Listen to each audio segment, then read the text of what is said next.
Donc, je vous avais promis l'histoire de Noé, alayhi salam. Je vais essayer de la raconter en résumé, des grandes lignes. Voilà, Noé, il fait partie des très très gros prophètes. Tous les prophètes sont importants, tous les prophètes sont immenses, mais il y en a 5 en particulier qui ont quelque chose de spécial. Et dans ces 5-là, il y a Noé.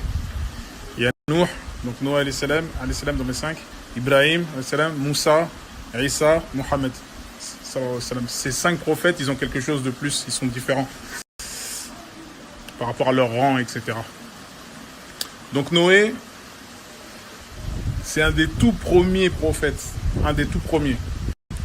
Il est arrivé vraiment entre lui et Adam, c'est-à-dire entre lui et le premier homme, il n'y a pas beaucoup de temps qui se sont écoulés. Bon, comme vous avez pu le constater, j'ai changé d'endroit par rapport à la petite. À chaque fois que je raconte une histoire, je commence une histoire, tu viens nous perturber. C'est quoi, tu veux pas que je raconte? C'est quoi le délire? Ouais, donc Noé alayhi salam, il a vécu super longtemps. Une des choses les plus incroyables, c'est qu'il a vraiment vécu super longtemps, plus de 1000 ans. Et plus de 950 ans de prêche, de darwa, 950 ans de rappel à son peuple associateur, forcément, qui ne reconnaissait pas l'unicité, etc. Donc il est venu avec ce message-là. Comme le dit le verset,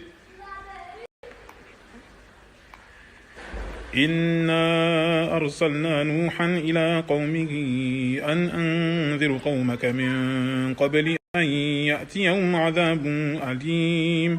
Qala ya qawmi inni lakum nadhirun mubin. Donc voilà, il est venu avec le message, ce fameux message, Tawhid, comme la dernière fois avec l'histoire d'Ibrahim, c'est toujours le même message, toujours l'unicité, toujours Tawhid, toujours rappeler les gens vers la droiture, vers ce fameux Sirat al-Mustaqim, ce chemin. Bref, donc il prêche, je vais vraiment la faire, ça va être court parce que bon, il a vécu plus de 1000 ans, vous imaginez l'histoire. Mais pourquoi je raconte l'histoire de Nuh? Pourquoi j'ai choisi encore ce prophète? Parce que c'est un prophète qui, voilà, personne ne peut remettre en question. Il est reconnu de tous, chrétiens, musulmans, juifs. Il est Noé, le légendaire, le célèbre, celui qui a apporté avec lui, il est venu avec ce fameux châtiment universel du naufrage, cette noyade internationale, planétaire. Il faut savoir que ce châtiment, quand ce châtiment il est arrivé, c'était l'eau a atteint, c'est-à-dire l'intégralité de la planète. C'est un châtiment universel.